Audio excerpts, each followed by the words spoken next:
Let's hear now from Laura Blumenfeld, a Middle East analyst, a best-selling author, and former senior policy advisor at the U.S. State Department, where she focused on the Middle East peace process. Welcome to DW News. Now, how does the U.S. reconcile its stated deep concern for the welfare of Gazan civilians with its ongoing military support for Israel?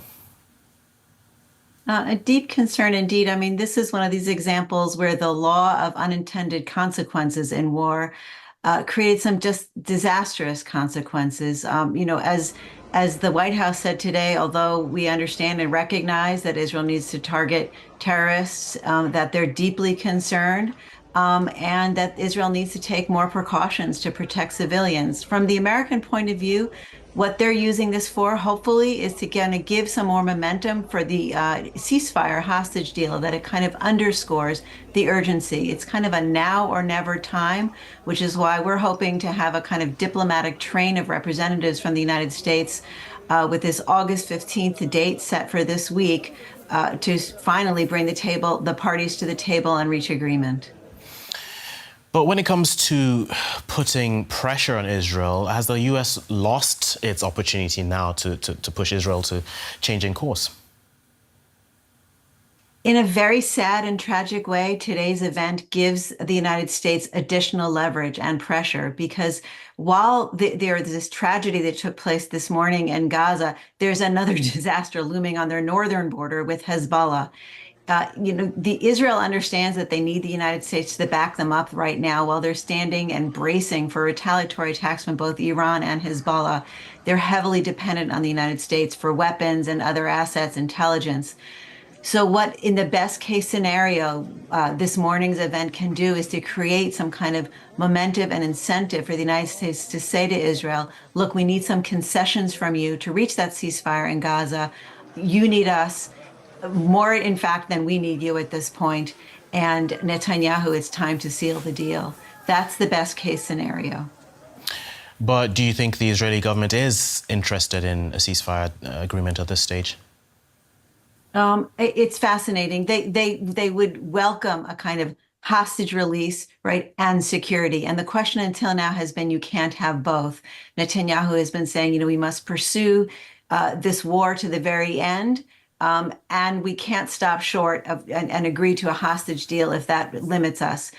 What we're looking at now is potentially, ironically or interestingly, these hostages which are held in captivity do hold the key to unlock the region to peace, because if you do have that ceasefire deal, Iran will back off. You heard Iran's representative to the UN saying we don't want to stand in the way of a ceasefire deal. So perhaps Iran will back off from its retaliatory strike.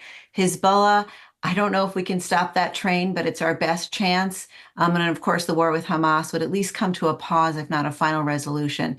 So there is this very fragile moment. And by the time we finish this interview, it could be blown. There could be a preemptive strike by Israel in the north to Hezbollah. Then all bets are off. But for the moment, anyway, my fingers are crossed. President Biden says he wants the war to end by the time he leaves office. I mean, considering, for example, the U.S. has just, provided this support, fresh military support to Israel, is that kind of dream realistic? I think either way, whoever takes office in January is impatient. For former President Trump, if he becomes president, his sort of message to the Israelis is finish up and win, right? He likes winners, not losers. He doesn't like this idea of a kind of a wishy-washy Netanyahu. He likes somebody strong and decisive and in control.